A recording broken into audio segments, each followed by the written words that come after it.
Alright, hello, this is going to be my SGDQ submission for Specter of Torment 100%, and before I get started, I'm actually going to put in a cheat code that just changes the color of the character. These are entirely cosmetic. They don't do anything other than change the color of the character's armor, so it's a pretty good donation incentive just to let anyone have fun with it. There's a whole bunch of them. But other than that, I'm going to go ahead and get started with a countdown. 3, 2, 1, go. So out of the 4 characters that are available, this is Specter Knight for the Shovel Knight Treasure Trove. And Specter Knight has the ability to climb up on walls. He can do dash attacks on enemies or certain interactable objects. And in this category, 100% is defined as obtaining all the things that give you percentage points. So that'll be all the armors that I can purchase, all the weapons that I can collect, and all the things that I use to unlock those weapons, these red skulls. I also have something called wisps that I need to collect, and they are health and ammo upgrades, essentially.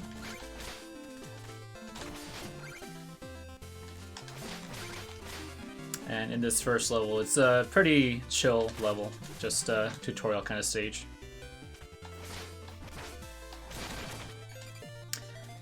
If you don't know what Shovel Knight is, it's an NES-style platformer with an emphasis on combat. Kind of similar to Mega Man. It's got a lot of mashups in it, so it's kind of like if you took some of the action from Zelda 2, DuckTales, you have like Mario 3 Overworld stuff, but for Specter, a lot of his inspiration is actually Ninja Gaiden.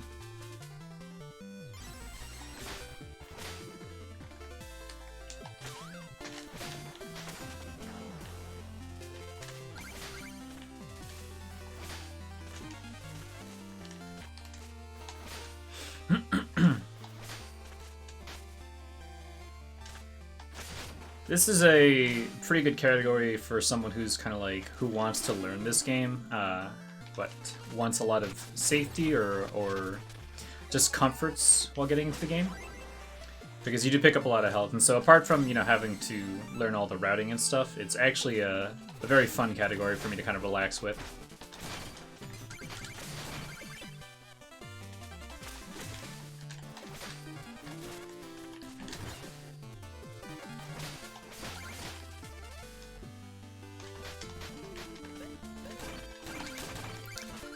One of the ways that Specter is kind of limited from being able to climb infinitely on walls is that after a certain amount of climbing that he's done, he'll kind of tire out and fall off. And so sometimes you'll see ways to subvert that if possible.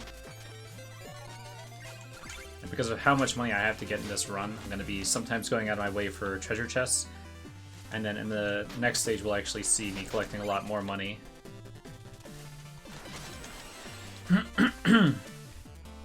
But first we have to beat the first boss. The first boss being Black Knight. This guy is supposed to be similar to the player character in that they have iframes whenever they take damage. But that's not the case if you leave him up on his turtle. And thankfully we can conveniently keep him trapped in this corner like this.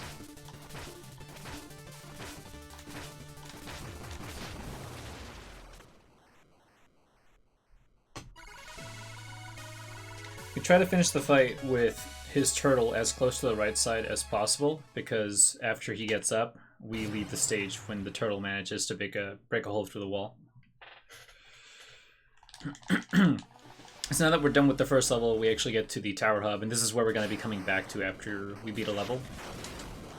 And this is where we're going to be doing all of our purchases and all of our upgrades. And we start by spending some of those skulls on our first weapon. This is the Dread Talon. And it's a pretty good weapon. It deals a lot of damage. The only thing is it's a little bit slow, so we're not going to be using it for combat all that much. It's going to be used in the run for a little bit of movement stuff. But otherwise, it's not that big of a deal. It's just something that we kind of get. And one of the nice things about Specter's campaign is that we can pick the levels in any order that we like. So we're going to one of the hardest levels first because they kind of try to tell you which levels you should be going to based on how much money they reward you. So like this one gives you 3,000 gold, whereas the other ones give you 2,000 or 1,000. Here's a little bit of that Dread Talon. Oh, so close. Alright, I'll get another try.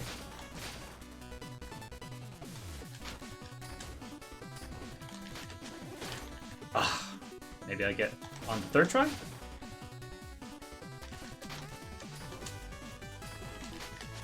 There we go. Yeah, you're supposed to do the levels in a certain order based on like how much money they give you. So you want to send the newer players to the ones that are a little bit cheaper or stingier. But this level, apart from giving us a bunch of money, also gives us a really good weapon. So if you remember the Specter Knight fight from Shovel Knight, he has this ability to kind of teleport around and strike at you. And that weapon is what you get for beating this level.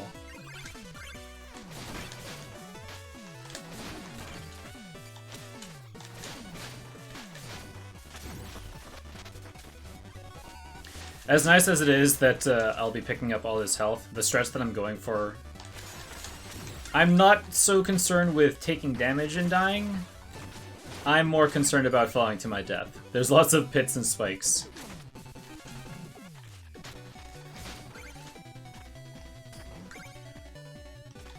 We have our first little mini-boss, the Dinghy Dropper. And this is actually a good reason to use the Dread Talon.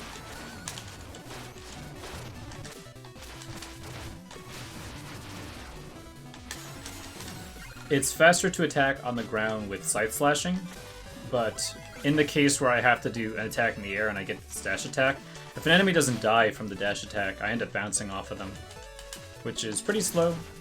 The Dread Talon is a little bit more effective in that regard.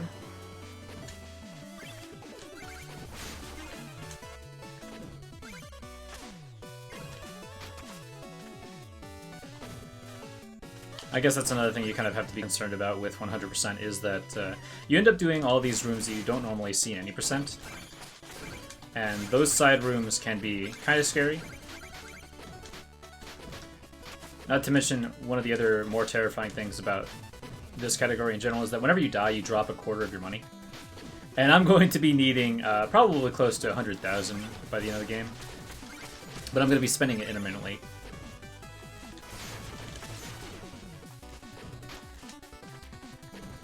So every time you die, you drop a huge chunk of your money. And if you can't get your money back, that's a big problem. You can quit the level to restart, and you'll get all your money back.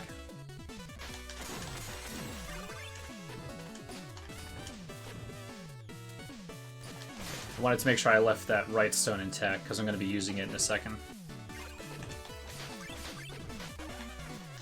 And like I said before in the first level, that I'd be getting a lot of money in this level, and that's because I can now break checkpoints, whereas you couldn't do that in the first level.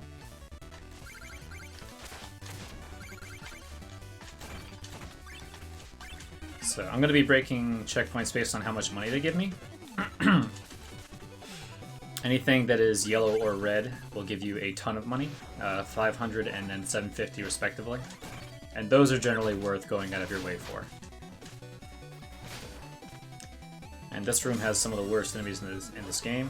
I have to try and get around these Jawas, which are not only completely random, but they can push you off the ledge.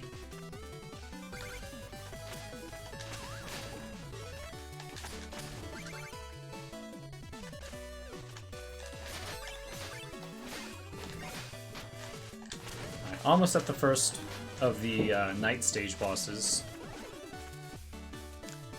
The plot of this game is to recruit 8 knights into the order so that we can have a nice evil army, because technically we're a villain. And Propeller is showing off that when you're attacking an enemy, you actually won't take damage from their hurt box temporarily.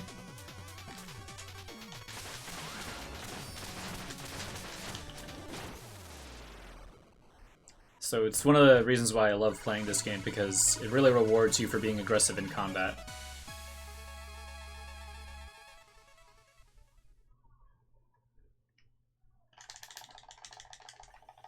Ton of money, didn't die, and now we're gonna go and buy some more things. We now have the ability to purchase that weapon I was talking about before, Judgment Rush. And every time you buy a weapon, you saw it with the first one, we get these little tutorials that explains how it works. So it's pretty convenient. It lets you see exactly what you have to do and some applications for it. And Judgment Rush, it lets us go through walls to attack enemies, and that's going to be handy for a bunch of skips. And the rest of this money we're going to use right now for purchasing our armor, our first armor for the run, the one that we're going to use throughout the run. The rest of them we'll be purchasing just for completion's sake. But now we have the ability to ride around by grinding on our scythe. So movement from here really picks up. And so the next level we're going to is the Exploratorium. This stage does have global cycles in it, and they are actually some automatic fire traps and pot lids that are later on. Beyond that, we're trying to go through a couple of pretty sketch hazardous rooms.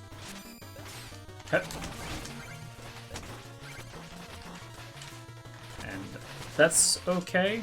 Movement's a little bit tricky here, but there's a little bit of leeway.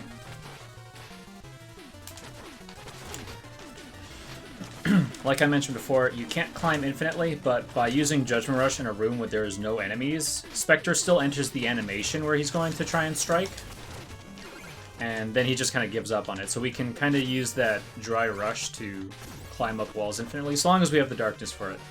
And so darkness is going to be a huge benefit for us to have throughout the remainder of the run.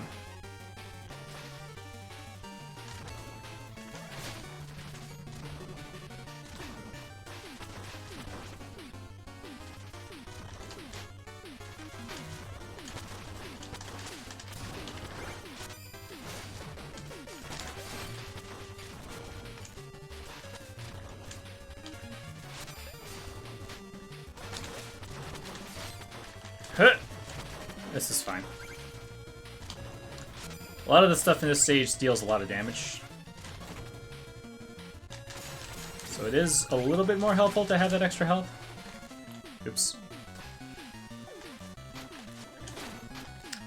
Dread Talon has a pretty useful ability to hit stuff that's above you.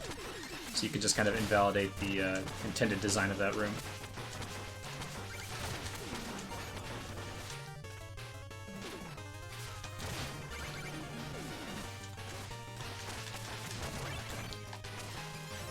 This is a fun little mini-boss. 1, 2, 3, 4, 5, 1, 2.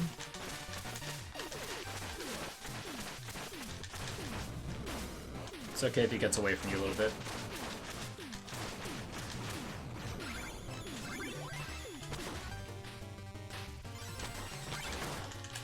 So I got here in the middle of a cycle, which means I'm going to be taking a little bit more damage to get through quickly. But it's not as bad as it could have been, at least.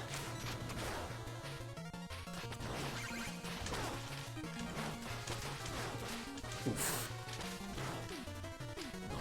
We do have a very deadly enemy coming up. It's called a Mimic, and it's kind of like a treasure chest fox thing. It does a lot of damage, so I don't want to get hit by it if possible.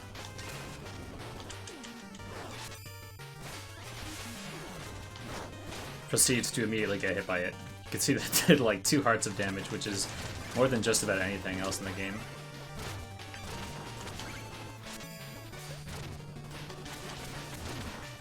Okay, so that takes care of Exploratorium, and then we just have to deal with Plague Knight, which, since we still don't really have a good weapon for attacking with, we're going to be doing most of our attacking on the ground still.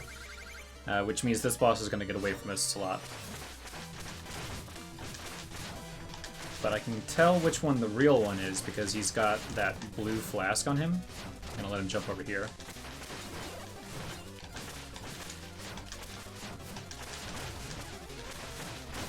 There we go.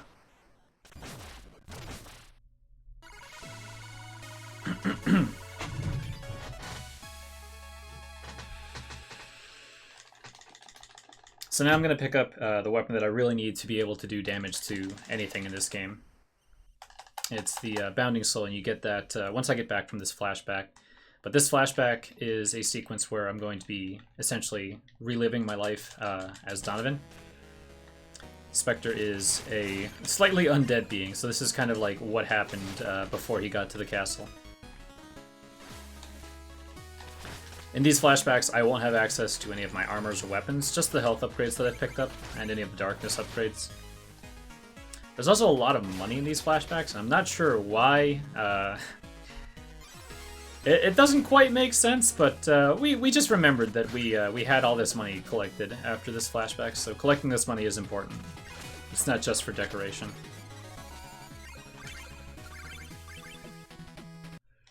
And yeah, having just over 11,000 is perfect, because once we get this weapon that we unlocked from the Exploratorium, we're going to be upgrading it immediately.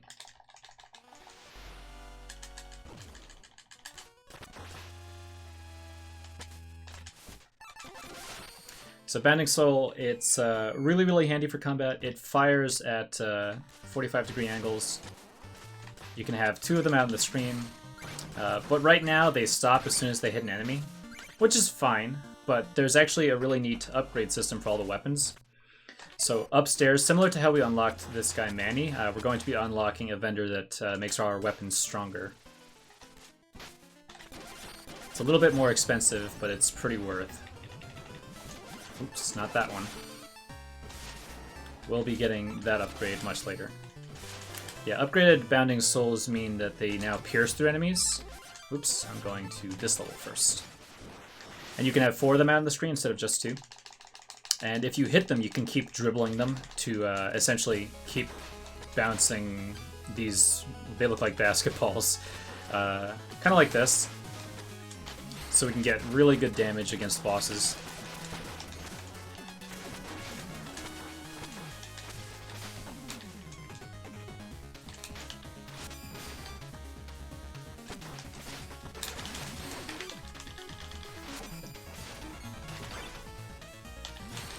They're really effective at clearing a path.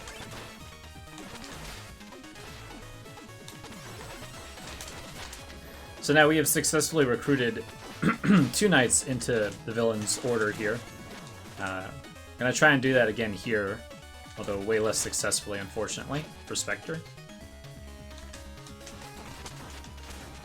Shoutouts to one of the better side rooms in this game. Totally not incredibly terrifying.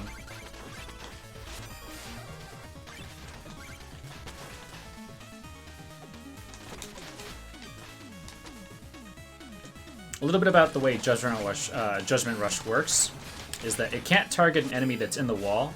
It will try and target the closest thing to you, but it also can't target anything that's lined up on your y-axis. So using Judgment Rush requires that you know how to get it to target the enemy that you want it to target.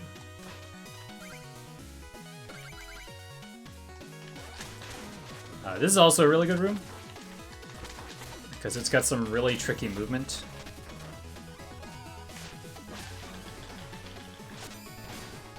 Oops. It's okay.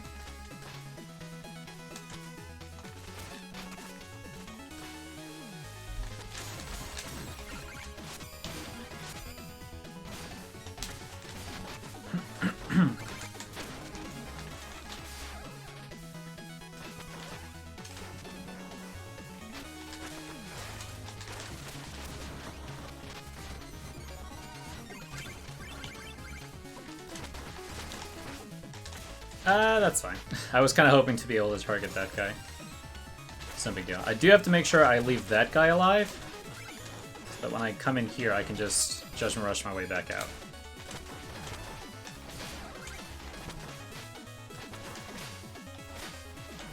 And then we have Phantom Striker, who again, he's not going to be as cooperative, unfortunately, in terms of joining our order. He's also not very cooperative as a boss fight.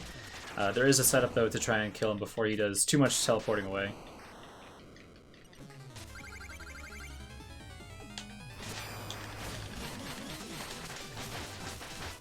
Okay, that did enough damage, good. A little bit close there, almost not enough.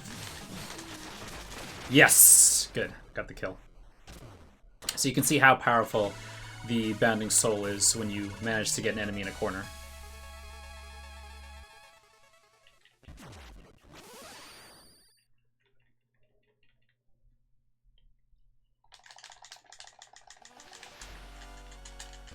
Being the Lich Yard unlocks the ability to purchase the Skeletal Sentry. It's our own little Skelebro that we can summon as a minion.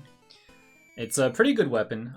It's not used in any percent anymore, but it used to be the primary weapon for that category. Apart from being able to fire lasers from its face, it can be detonated, which is also pretty handy. And now we're going to try and head over to the Iron Whale for the next leg of our journey. But first, we have someone who broke our window, so we're going to have to take care of them.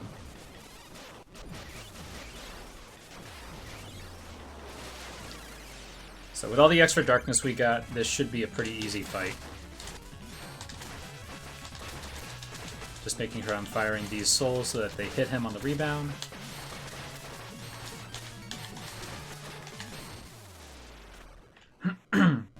Boss fights, you can see from now on, basically become knowing where you're going to be firing these shots from so that you can get the most damage per fired soul.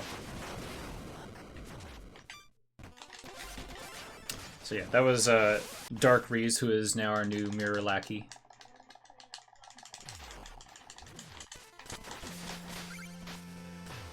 And Iron Whale is actually a pretty good level. A lot of people may be concerned about an underwater level, but this one's actually really, really fun. In no small part because the underwater controls are not bad. You just fall a little bit slower.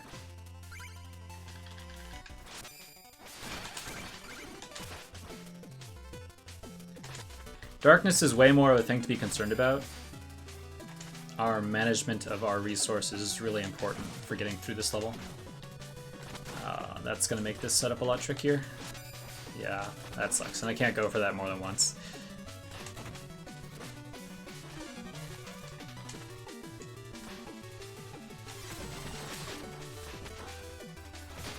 Darkness is incredibly important to being able to do all the tricks that we would like to do. Aw, I was kind of hoping not to kill that guy, because if I had managed to leave him up, I would be able to just get a dash attack onto this guy before he got across the room. Oh, I love this skull. Totally not super awkward or nerve-wracking.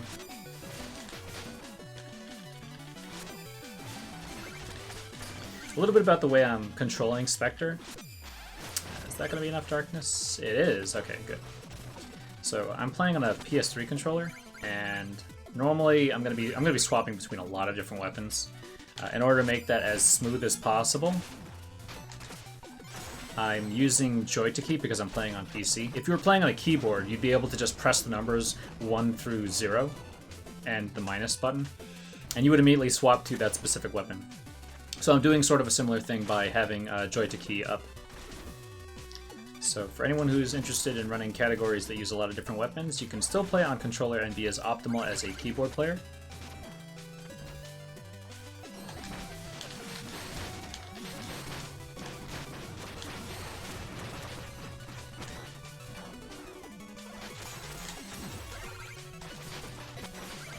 Ow. I've got one little room over here to go to. Another small use of Dread Talon.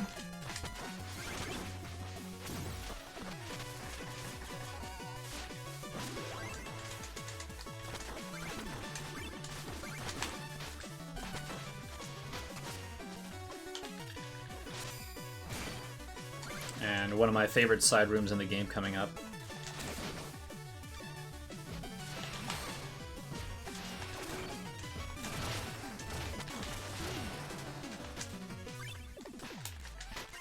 Just requires nice, intricate movements to be able to get through without dying. Oh boy.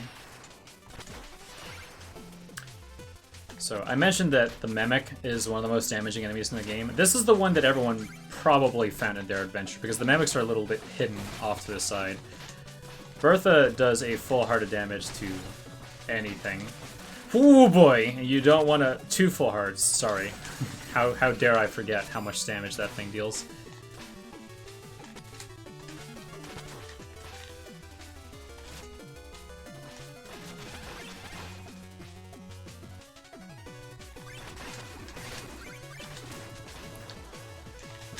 So if you were not sure about how good the Bounding Soul was as a weapon, about to find out pretty soon how good of a weapon it can be.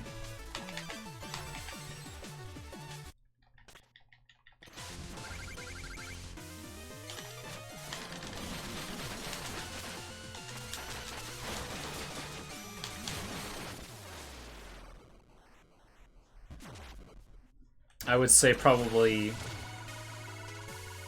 14 or 16 hits of that damage was because of the Bounding Souls going through Treasure Knight 3 times each. And then potentially an extra time if my Scythe Swing had anything to say about it.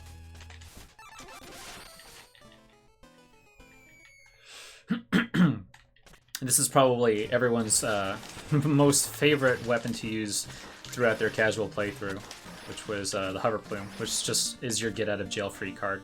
Every knight kind of has a weapon like this.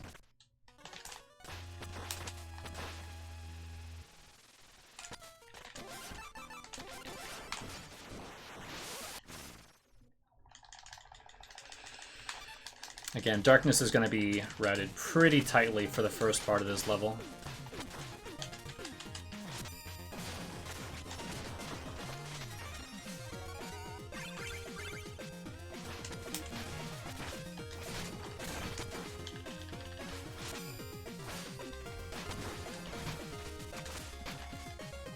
I totally meant to do that, thank you.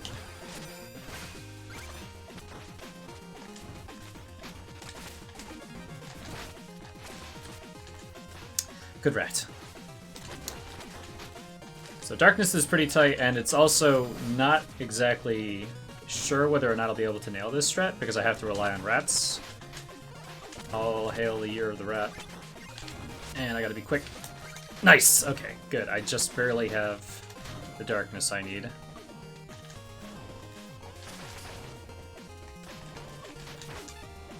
Because I need to be able to use my claw right here. And now I'll get all my darkness back.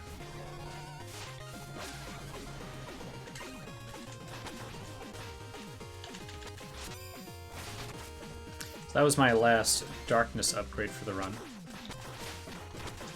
Oh god, this room is such a mess. That's not good, because now I'm totally gonna get clobbered. Okay, well that worked out just fine. So, gonna be chilling in an auto-scroller for a little bit.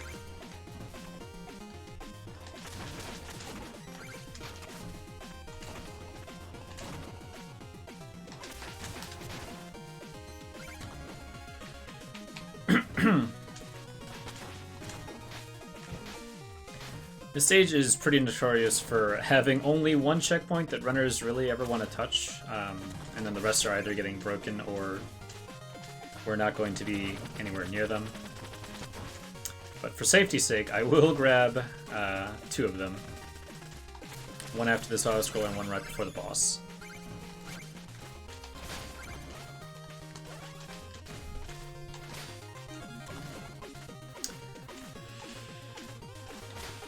Got a couple more kind of tricky rooms coming up as well that are going to make good use of the feather we just picked up.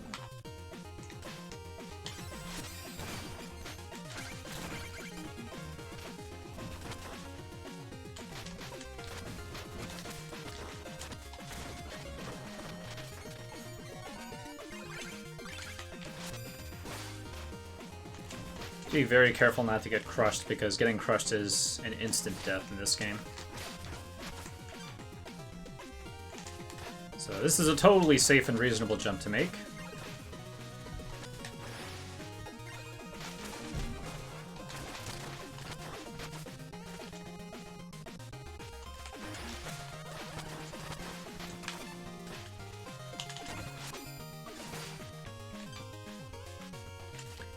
I wasn't going to get this checkpoint, but since I'm not going to be breaking the one at the end of the level, I need to make sure I get the extra money.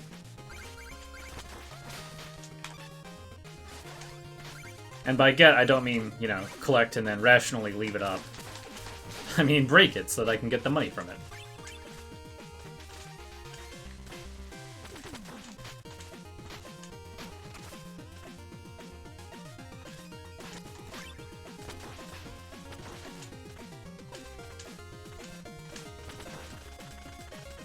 This is some completely rational swag to be going for, but if you'd like something more spicy, I can play in this pit, I guess.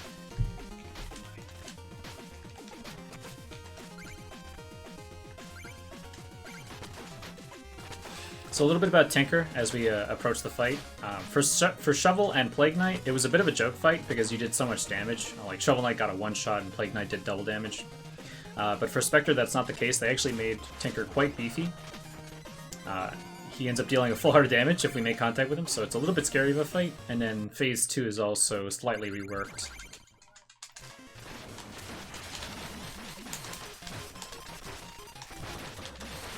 Ow, that's fine. Okay, and then instead of falling through the floor, the wall just kind of breaks open. Tinker's a good example of bosses having like health gate / desperation moves. At certain percentages, or well, in this case, these full hearts left, the bosses are going to do something to try and shake the fight up a little bit. And so for Tinker Knight, he just flies from one side of the screen to the other after taking certain amounts of damage. But a lot of other bosses around 4 full hearts, they have some type of crazy, awesome final attack that they try and do. So we have another flashback we're gonna navigate through, and this time our good old pal, this very lovely homeless man, is going to be quite essential here. I hope he keeps running. Never skip leg day. Dang, he stopped. He heard me talking about him. I don't know why. He's completely random. He just decides whether or not you're going to lose half a second. It's not a huge amount of time, but, you know, save the frames. So, in this case, pray for the frames to be saved. But in terms of other frames that we have the power to save, that would be this next trick right here, thanks to the Taiwan Ninja. He's a really cool guy. Oof! Nice, I nailed it. Saving very small amount of time with the potential to lose multiple tens of seconds. And then we've got the Shield Knight fight. She's incredibly random, and she'll block all attacks from the front, and she certainly dodged that one. Okay, this is fine. 1, 2, 3. This fight's gonna get a little bit messy.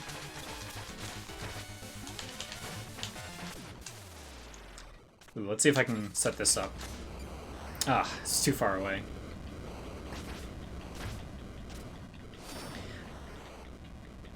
We did get the floating caltrops, though. It just kind of stays in the air for no reason. Alright, so clearing a Clockwork Tower allows us to have the Barrier Lantern. And this item is sort of like the Leaf Shield from Mega Man games, but it's also a very powerful weapon. And the only reason why we're not going to upgrade it and use it on fights is because it requires enemies to be sat still to be the most effective. And bosses really like to move around a lot, so it's unfortunately not going to be incredibly useful in the speedrun.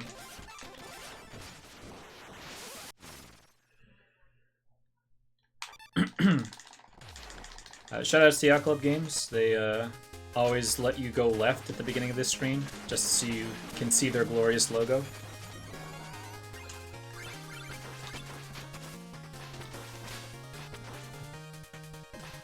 Yeah, this is Predmore Keep, and this is a pretty fast stage. I actually really like the action in this level.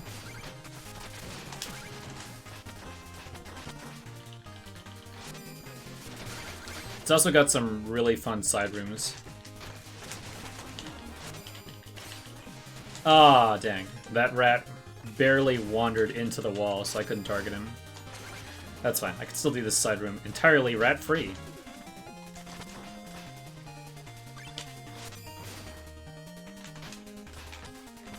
Yo, I made it. Yo, can I make it past Mall Cop security? Yes, good stuff.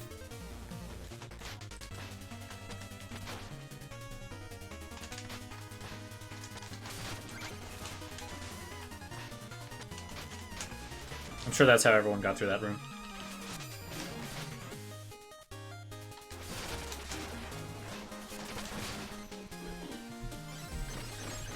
If I am any bit later on that Judgment Rush, I would die.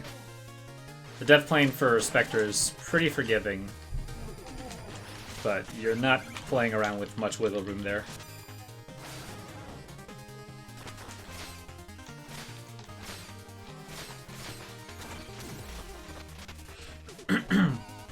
Okay, one of our last health upgrades.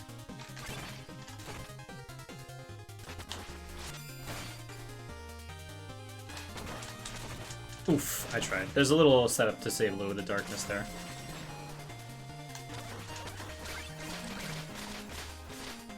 That's totally also how everyone got through that room, I'm sure.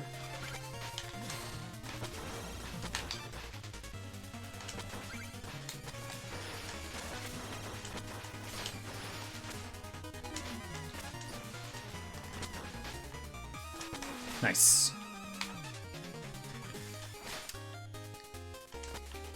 So King Knight's actually a really random boss himself. If we can do enough damage to him at the start of the fight, we don't get to see how random he is. But it's still a pretty tricky setup. Nice. Looking good. Yes!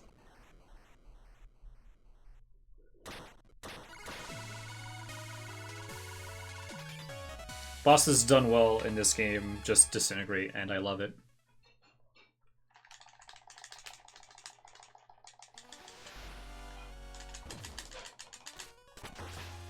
So we have 2 more bosses to attempt to recruit. Oh, right. Gotta get this thing. Oops. There we go.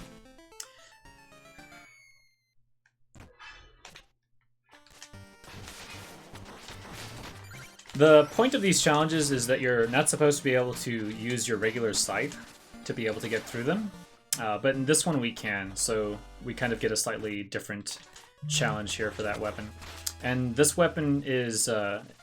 it's called the Shadow Mirror, although I thought its older name was cooler. It used to be called the Blood Mirror back in testing phases. But it creates a small copy in front of Specter, and that's actually going to be very useful in the last level that we're doing. The last of the night stages. The projection is actually quite handy. At the beginning of this level, though, we're in Stranded Ship right now, and we're actually going to be kind of concerned about our darkness again. There's a lot of uses of magic throughout the beginning half of this level. There's, for some reason, this enemy that's only in this one screen of the game is a global cycle enemy.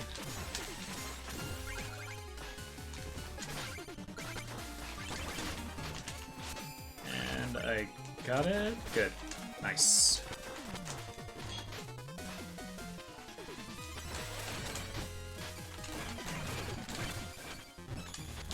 Okay, now we have to deal with the Hurls Vulgar. Totally great enemy name. Oh. Ah! Okay. Ow. That's fine. Ow. That's also fine.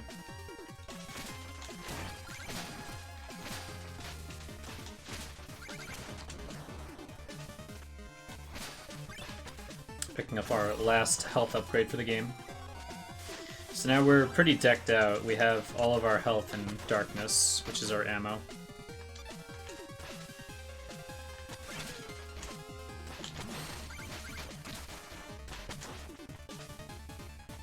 Still have a long ways to go for 100%.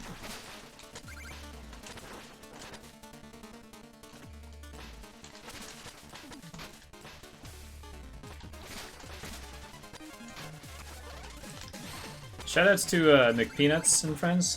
Back when this game was getting Reddit, way back when it first came out, tricks like that were sort of found and inspired by the people who came in and ran the game for its first month of being up.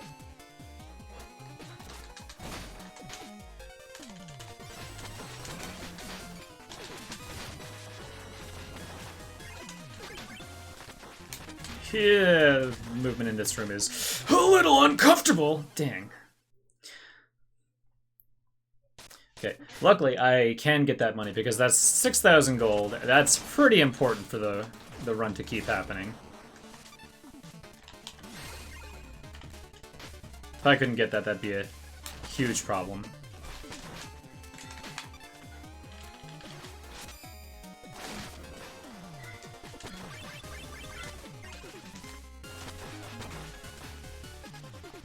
Ow. So a bit of the reason why we're actually bothering with getting all these skulls, the man Red that we're getting all our weapons from, he's trying to find his wife, and it turns out that one of these skulls is his wife. But how would you know which one is his wife? They all look the same. Well, apart from me knowing where it will eventually be, it would otherwise be random. But it turns out it's always the 80th one, and the 80th one is always this one right here. Alright, let's see if I can get the Polar Knight quick kill.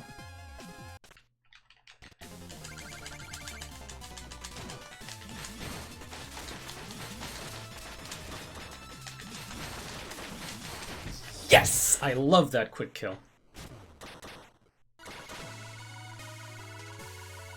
And you may be thinking, with that little bit that I told you about Red, that, wow, Specter, I thought he was a villain. What a nice guy. He's actually going out and, yeah, sure, he's getting weapons for these red skulls. But he's out there trying to find this man's wife. Well, you can certainly go ahead and continue thinking that I'm a jerk, because I'm not actually going to give him his wife back immediately. Turns out it's faster to give him his wife back later on, and so that's what I'm going to do. Just don't tell him. He has a couple more neat things to give us.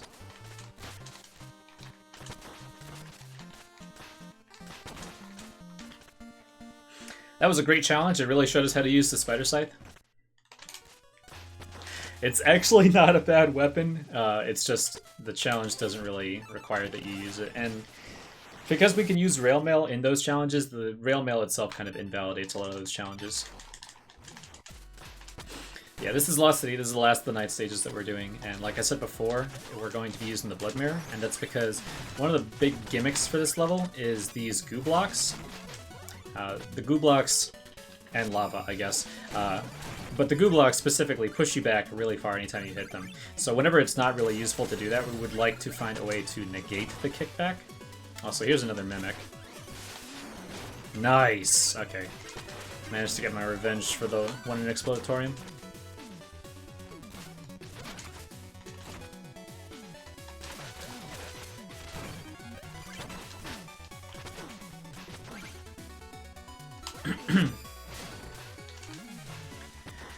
So yeah, the two gimmicks of this level are goo blocks and lava. You know, lava's pretty cool. Oh boy! Okay, well, luckily our backup totally worked and I didn't totally die in lava. But now I'm kind of completely out of darkness, so I'm just gonna have to fix that real quick.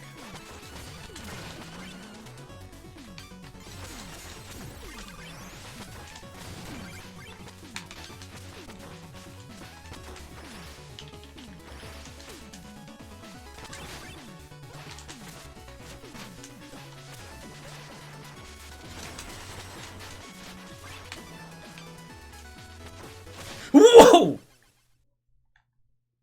The difference between up and down is quite very petite, minimal. Can't really tell until you die.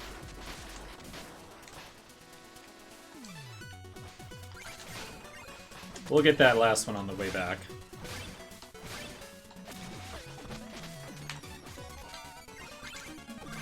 Whoa! Okay. 2,500. So I still have to get that money before I leave, but I can't get the money bag that I did pick up on the way over.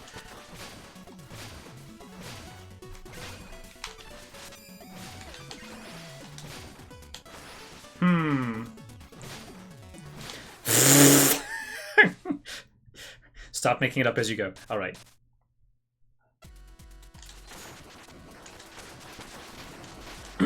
There is backup money I can pick up, thankfully. There we go. Just have to be a little bit more concerned now. I didn't even get to the scary room in this run.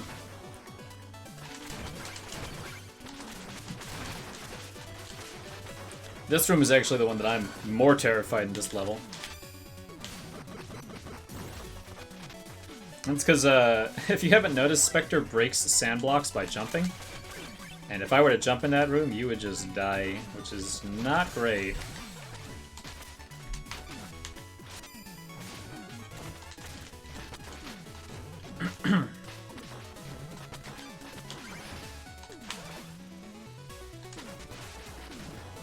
I kind of need every additional scrap of money that I can get.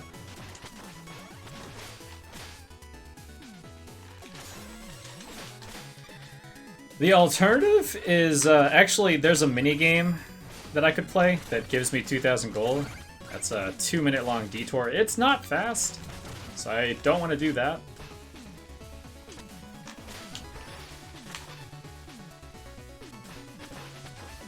Also, shoutouts to the casual Shovel Knight fanbase because they found a really neat trick and reported it to the speedrunners. Nice. Very nice.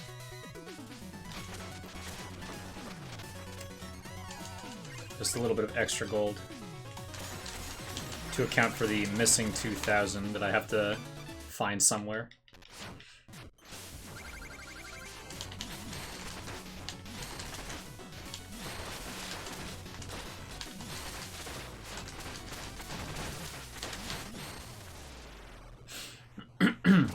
So Mole Knight does give us a good weapon, but his stage is better saved for last because the weapon he gives us is the Chronos Coin, which is not that particularly handy throughout the run. It does have a small use here and there. Also, if it was driving you nuts that I have been missing that skull in the lobby, don't worry, that's been intentional this entire time. It's actually faster to get the skull in just a moment, because every time we've been doing one of these trials, Red has to go through this animation where he's disappointed that he didn't get his wife.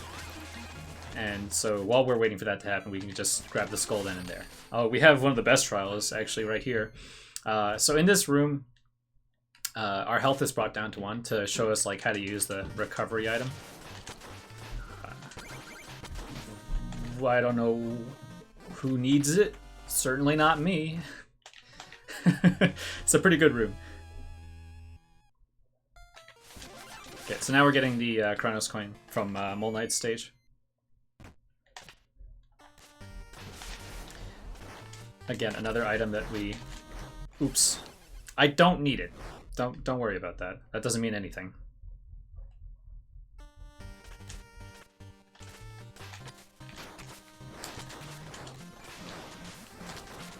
There we go. Totally fine. See? Second try. Easy every time.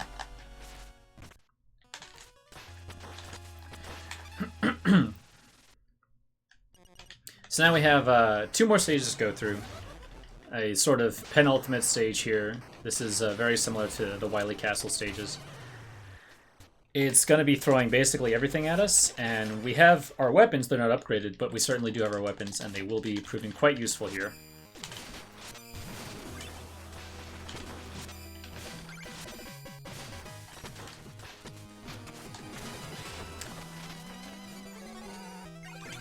The Chronos Coin is actually going to be proving very useful in a second, because like I mentioned before, it's not super useful, but it does have a great use right here, because I don't want to have to hit that book again.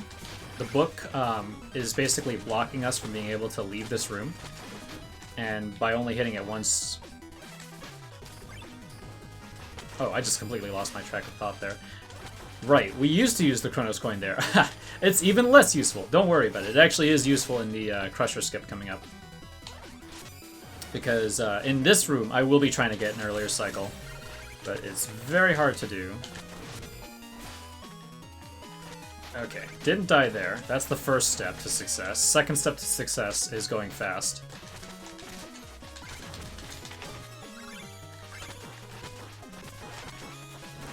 Gotta not get crushed.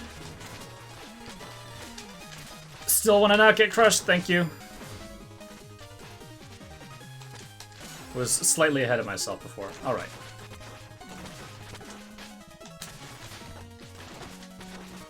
Ow. That guy bit me.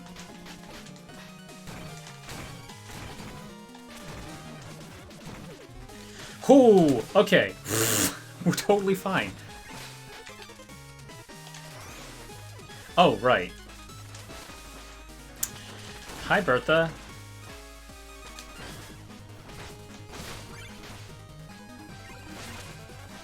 Okay. Woof! Everything's fine.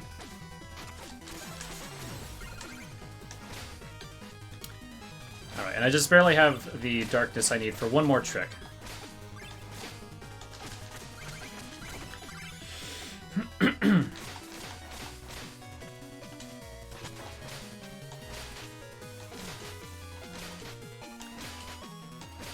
Going to be grabbing a ladder that's barely on screen. And the way upwards and downwards transitions, well, upwards, only upwards transitions, you can only take them if you're using a ladder. Which, thankfully, there is one right here. And if it weren't there, I would have died. So it's a good thing I knew where that was.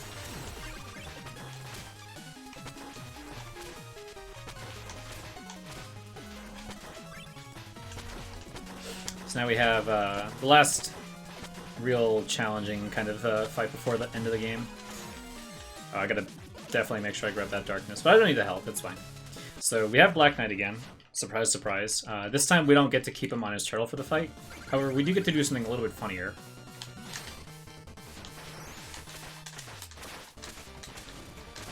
Just kind of get to bully him in the corner.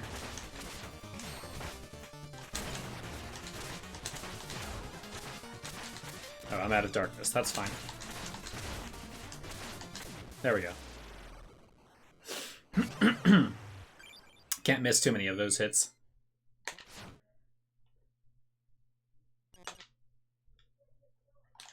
Okay, so before we go and finish off the last boss, we're going to do a little bit more of that 100% goodness, the upgrading and stuff. We're getting a bunch of the remaining stuff that's in the castle. Which does include a little bit of dancing.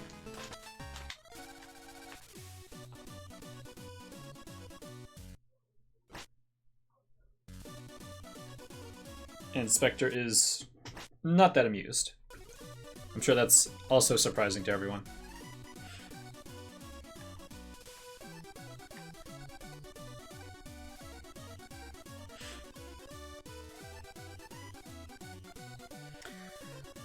This little area, by the way, this dining hall and juice bar, is actually going to be pretty helpful in a second because everyone who really loves Specter is willing to buy some drinks on the house for him. Which really helps out our bank account.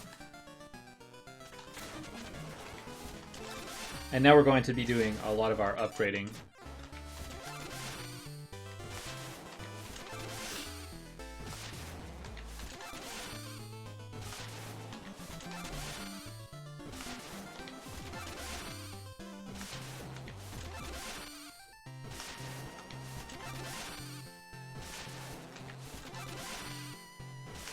Okay, I'm about 2,000 gold shy, kind of as we figured. But if that's really a problem, I'll just be doing one little mini game, which will give me all the money I need for the rest of the run.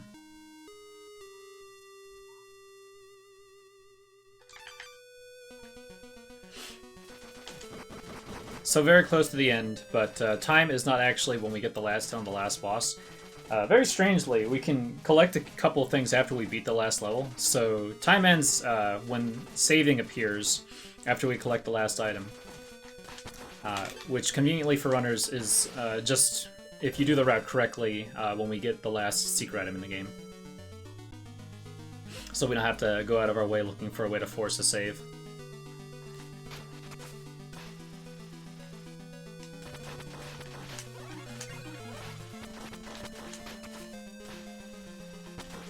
If it weren't for those 2 red skulls, we might be able to beat the game and then call time on the last hit.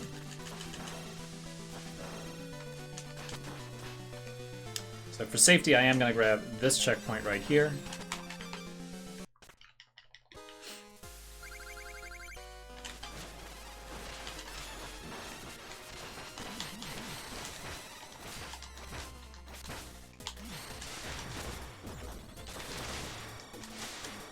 This is fine. Slightly not as scripted.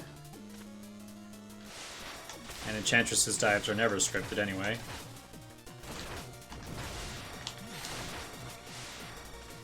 I gotta go to this side to bait her attacks. Perfect.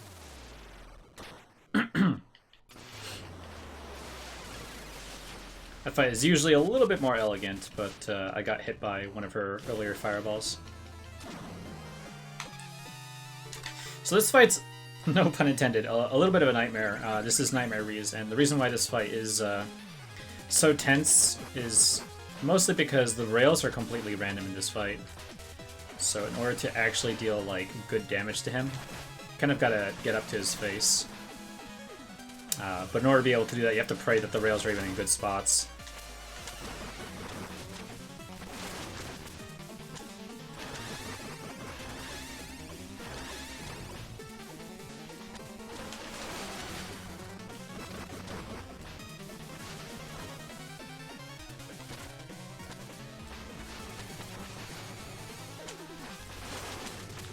Okay, almost done here. Oh, the flames fizzled before he got hit. That's super awesome. Okay, no problem.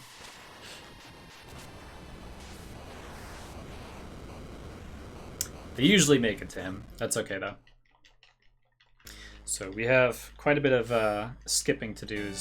Got some dialogue and cutscenes and credits. A little bit more downtime here.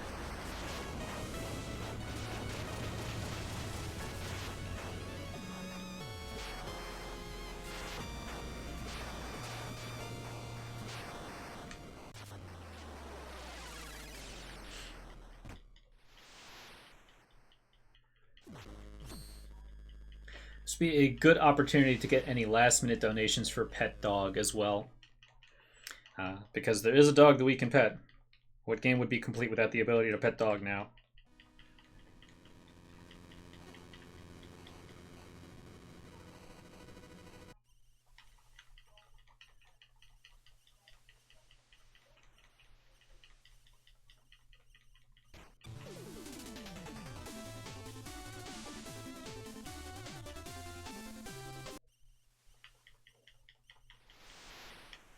So in order to get 100% of the percentage points on the file select screen, I'm going to go back in and do a few more things.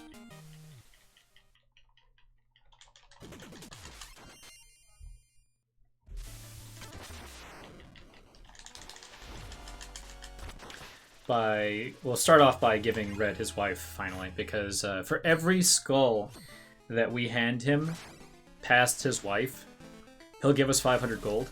As you can see, we have all the skulls. We gave them all to him except for the last one. That's because they don't want the two cutscenes to play at the same time. So this cutscene we get for giving him back his wife, which is a very cute little dance. Now, if we were to watch if we were to have given him his wife earlier, we would be turning in all 25 of the skulls, or all 20 of the remaining skulls, essentially, once this cutscene is done. When you turn in all the skulls, you get the caltrops, which is the hidden item you get for basically finding him every skull. And we like to end time there because otherwise you would have to, skip more cutscenes and dialogue and stuff like that. But we can end time as soon as we get the caltrops. It's the last item we need if we've done everything correctly.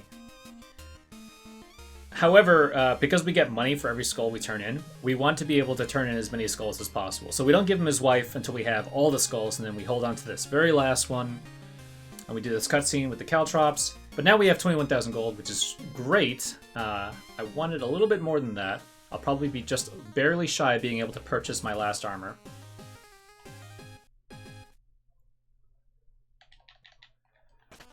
I also gotta make sure I don't talk to his wife, otherwise we'll watch that cutscene again. So let's see if I have enough. I'm shy by 1,000.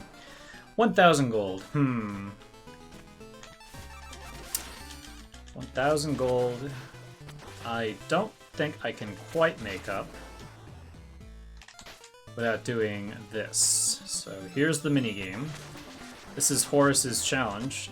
This is not part of 100%, but it does give me 2,000 gold for completing it. So all I gotta do is make sure I don't die. It's faster than beating a level, but not by much. But it'd be boring if we just watched me go through another level. And I could show off some sick Horus's tower movement tech.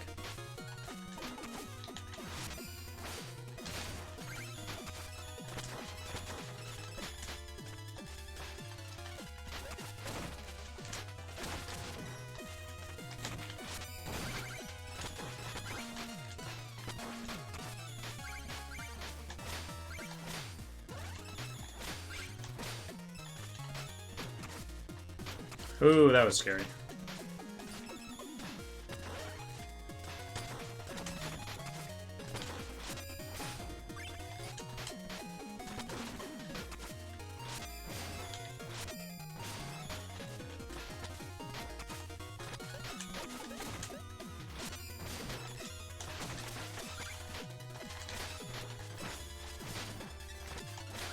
Oh man, do not Judgment Rush that guy. If you Judgment Rush that guy, you are stuck there.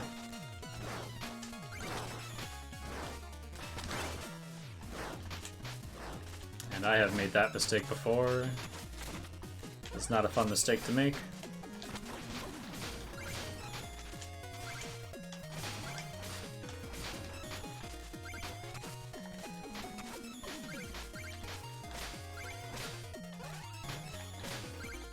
Should be coming up in the ending pretty soon. If you're not moving as fast as I am, that's okay, but you can't move terribly slow because Horus is actually, if you can see on the left, he's a little bit behind me, and if he does catch up to me, oh boy, that's also a problem. Alright, we did get the fast finish though.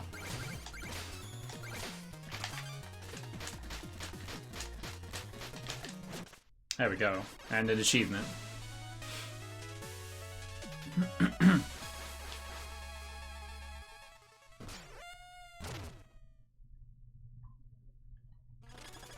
Okay, so that does give us the money that we need, apart from like the 500 we picked up on the way up.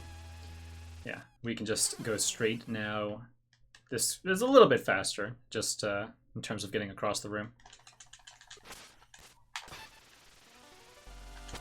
So let's just buy our last armor, which lets us look slightly spookier, and then we can call time as soon as I receive the caltrops.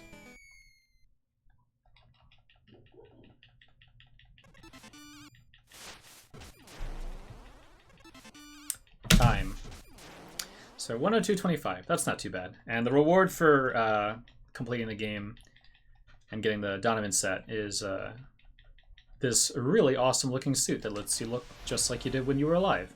And the color code works on it, which is awesome.